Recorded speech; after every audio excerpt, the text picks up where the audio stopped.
40+ ரவுடிகள் 30 வருடங்கள் சென்னையை நடுங்க வச்ச மிகப்பெரிய கேங் வார். ஆம்ஸ்ட்ராங் கொலையில அப்படி என்னதான் நடந்துச்சு? அண்ணனுக்காக, காதலனுக்காக, தலைவனுக்காகன்னு உருண்ட தலைகள். அஞ்சல, தோட்டம் சேகர், அயோத்தியா குப்பம் வீரமணி, மலர்கொடின்னு இவங்க எல்லாரும் யாரு? ஆம்ஸ்ட்ராங்குக்கும் இவங்களுக்கும் அப்படி என்னதாங்க சம்பந்தம்? வாங்க விரிவா பார்க்கலாம்.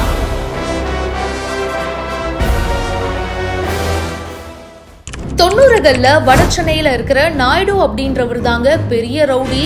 அவரோட ஆதரவாளர்களா செயல்பட்டவங்க தான் தென்னரசு, பாம் சரவணன். அதே டைம்ல தான் புளியந்தோப்புல பிரபல கூலிப்படை கும்பல் தலைவனா ஆற்காடு சுரேஷ் அப்படின்றவர் இருக்காரு. நம்ம தமிழ் சினிமால காலங்காலமா பார்த்த மாதிரி ஒரு கதை தான்.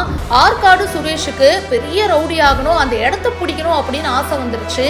அதனால நாயுடுவை தன்னுடைய கூட்டாளிகளோட கொலை பண்றாரு. அதுக்கப்புறம் தாங்க வடசென்னை படத்துல வர மாதிரி பகை நீண்டுகிட்டே போகுது. அவருடைய இறப்புக்கு அப்புறமா தான் ஆம்ஸ்ட்ராங் இன்னும் ஸ்ட்ராங்கா மாறுறாரு. அந்த ஏரியால இருக்கிற எல்லாரையும் பாத்துக்கிறது, அவங்களுக்கு தேவையான கல்வி, வேலை வாய்ப்பு, இதுக்கெல்லாம் ஹெல்ப் பண்றது அப்படின்னு ரொம்பவே பாப்புலர் ஆகுறாரு. 2006ஆம் ஆண்டு ஆம்ஸ்ட்ராங் சென்னை மாநகராட்சி கவுன்சிலரா வராரு. அதுக்கப்புறம் பகுஜன் சமாஜ் கட்சிக்கு தலைவர் ஆகுறாரு.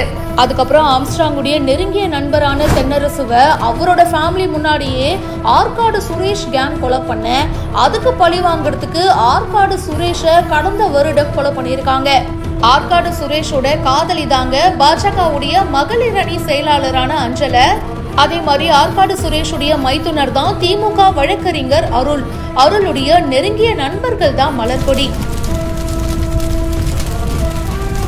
இந்த மலர்கொடி யாருன்னா அதிமுகவை சேர்ந்த பிரபல ரவுடி தோட்டம் சேகருடைய 3வது மகன். ஆனா ஏடிஎம்கேல தோட்டம் சேகருக்கு எம்எல்ஏவா சீட் கொடுத்திருக்காங்க.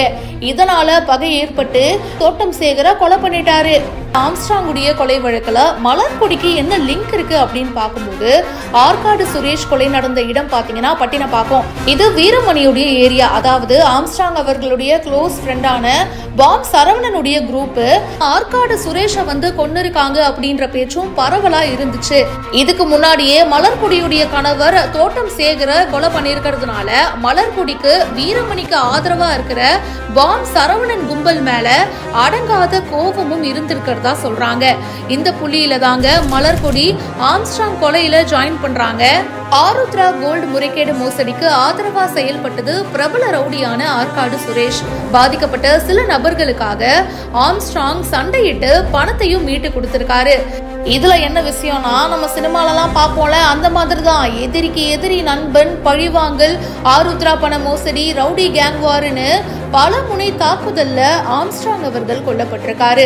இப்போ ஒரு பக்கம் தீவிரமான விசாரணையும் போயிட்டு இருக்கு. கூடிய சீக்கிரமா குற்றவாளிகளை போலீசார் கைது பண்ணுவாங்க அப்படின்னு நம்பலாம். இத பத்தி உங்களுடைய கருத்துக்களை ஷேர் பண்ணுங்க. இப்பவே பிஹைண்ட் வுட்ஸ்க்கு ஃபாலோ பண்ணுங்க.